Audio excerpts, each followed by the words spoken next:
සුබ දවසක් ඔයාලට. අද මම කතා කරන්න හිතුවා අපි ගොඩ දෙනෙක් කම්මැලි කරන්න අකමැතිම දෙයක් ගැන කතා කරන්න වෝම් අප් එක. එක්සර්සයිස් එකක් කරන්න කලින් වෝම් අප් එකක් කරන්න ඕනේනේ. හැබැයි මම ඇතුළේ මම හිතනවා බොහෝ දෙනෙක් මේකට කම්මැලි කියලා. හැබැයි මේකේ වැදගත්කම ගැන කතා කරමුකෝ. මොකද මේක නොකරම බෑ. අපි කරන්න ඕන දෙයක්. කොච්චර කම්මැලි වුණත්, කොච්චර එපා වුණත්. මොකද මේකෙන් ලොකු බෙනිෆිට් එකක් අපේ එක්සර්සයිස් වල පර්ෆෝමන්ස් වලට බලපානවා. ඉතින් බෙනිෆිට් එකක් තියෙනවා. ඉතින් මම මුලින්ම කියන්නම් මොකක්ද මේ වෝම් අප් එකක් කියන්නේ, මොකක්ද මේකෙන් වෙන්නේ කියලා. වෝම් අප් එකක් ඇත්තටම කියන්නේ අපේ ශරීරය අපේ එක්සර්සයිස් එකට සූදානම් කරවීමක් තමයි සිද්ධ කරන්නේ. වෝම් අප් එකදී අපේ ශරීරය, අපේ බොඩි එක, අපේ මයින්ඩ් එක, අපේ හાર્ට් එක මේ තුනම එක්සර්සයිස් එකට සූදානම් කරනවා. ඉතින් මෙතනදී මම කියන්නම් මොන වගේ කී පොයින්ට්ස්ද සිද්ධ වෙන්නේ අපේ ඇඟේ කියලා. අපේ ඇඟට හොඳ ඔක්සිජන් රිච් බ්ලඩ් එකක් ෆ්ලෝ කරන්න වෝම් අප් එකකට පුළුවන්. මොකද ටිකෙන් ටික ග්‍රැජුවලි අපේ හાર્ට් රේට් එක වැඩි කරනවනේ වෝම් අප් එකදී. ඉතින් ඒකත් එක්කම හොඳ බ්ලඩ් ෆ්ලෝ එකක් අපිට ගලාගෙන එනවා අපේ ඇඟට. ඉතින් ඒ වගේම තමයි අපේ මසල් වෝම් කරනවා. ඒ කියන්නේ අපේ මසල් තද ගතියක්, ස්ටිෆ් එකක් තියෙනවානේ. ඉතින් ඒක වෝම් කරන්න, උණුසුම් කරන්න හැකියාවක් වෝම් අප් එකකට තියෙනවා. වෝම් අප් එකදී එහෙම උණුසුම් කරන මසල් එකකින් හැකියාවක් තියෙනවා අපිට හොඳ නම්‍යශීලීතාවයක් ඇති කරගන්න. හොඳ ෆ්ලෙක්සිබිලිටි එකක් ඇති වෙනවා. අපේ වෝම් අප් එක හොඳ වෙන තරමට අපේ ෆ්ලෙක්සිබිලිටි එක හොඳ වෙනවා.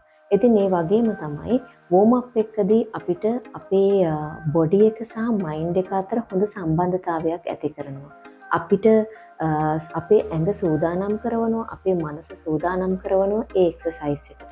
ඒ වගේම තමයි සයින්ටිෆිකලි ප්‍රූව් කරලා තියෙනවා 10%ට 20%ට අතර හොඳ පර්ෆෝමන්ස් එකක වැඩිවීමක් තියෙන වෝම් අප් කරන අයගේ කියලා.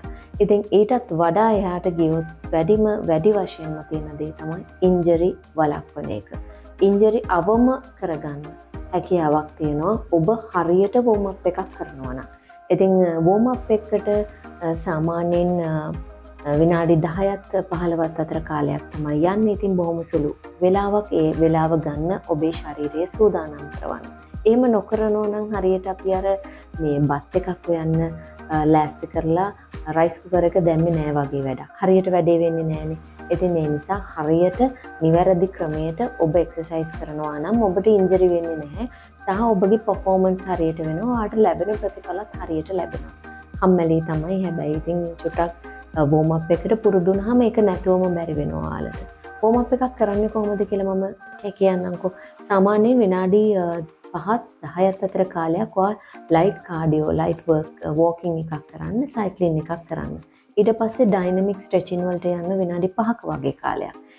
ඒකට ඔයාට පුළුවන් ලෙග් ස්විං එකකට යන්න, හිප් රොටේෂන් එකකට යන්න, ඒ වගේම ආම් සර්කල් එකකට යන්න, ඔය වගේ ඩයිනමික් ස්ට්‍රෙචස් වලට යන්න. ඔයා ලෙග් ඩේ එකක් කරනවා නම් ඔයාට ප්‍රිස්නර් ස්කොට් වගේ එකකට යන්න පුළුවන්. ඉතින් මේ වගේ විනාඩි 15ක අතර කාලයක කරන්න සුදුසු එක්සර්සයිස් ටිකක් කරන්න, වෝම් අප් එකක් කරන්න. ඒක ඔයාගේ ශරීරයේ සූදානම් කරවීමක්. ඉතින් අමතක කරන්න එපා වෝම් අප් කරන්න. හෙට ඉඳන් හරි අද ඉඳන් හරි එක්සර්සයිස් කරන්න පටන් ගන්නවා නම් ඔයාට පුළුවන් වෝම් අප් එකෙන් පටන් ගන්න, කූල් ඩවුන් එකෙන් ඉවර කරන්න.